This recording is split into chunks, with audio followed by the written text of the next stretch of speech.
All right, guys, this is one of the reasons I love the S5 II over some of the other competitions because it has the 6K open gate and the 5K, 5.9K. I mean, what offers all this at this price? Nothing. Nothing does. So this is shooting on the 5.9K, 24 frames per second right now. And what this allows you to do is to crop in. So I can drop back. As you can see, I can crop in quite a bit. And the loss of quality is nil because you have all that extra space. I can crop into the image and it's not a big deal because you have even that extra resolution. 8K, I believe, is overkill. 6K, or 5.9K, 6K, whatever, or 6K open gate, right?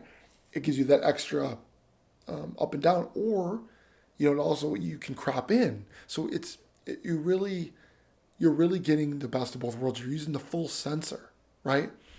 So that's what, for this price range, best bang for your dollar for all the features you get.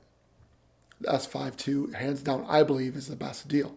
Let's just comparing the different modes here on the S5 II for you. So this is S5 II in the 6K open gate. As you can see, I've got more horizontal, right? And then the vertical, you can cut it, go down, up, wherever you want. See the mic that was out of place now? You can see it in the open gate if we zoom down to that point, or we can scale up even higher, closer to the ceiling, if that was your choice. But how is the clarity? How does this look too? Obviously, you can crop in. When you crop in widescreen, you're still getting that normal 4K you would get, but you're using the full sensor. So the open gate is a pretty cool thing if you want to adjust the horizontal space. If you want, collect it all, and then you choose where you want it. All right, guys, we're now in the 4K 24 frames per second. This is normally what I use when I shoot, but I wanted to compare this to the other ones so we can get an idea. We're also going to look at the 1080p on this camera and see what that looks like versus the 4K, the 5.9, and the open gate. And it's also got 3.3K. It's crazy.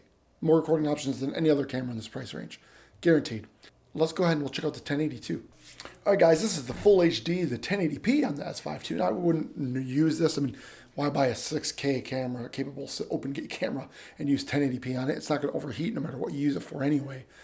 But just for comparison sakes, to see if we can see the difference between the 4K and the other ones.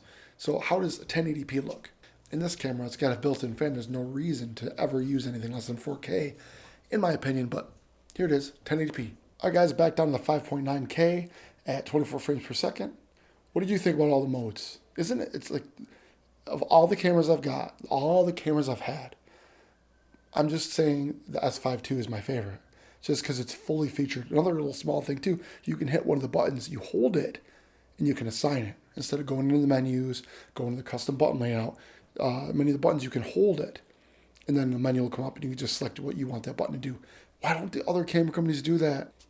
And the shutter angle option, you just put that at 180 and your shutter speed and your frame rate are all set.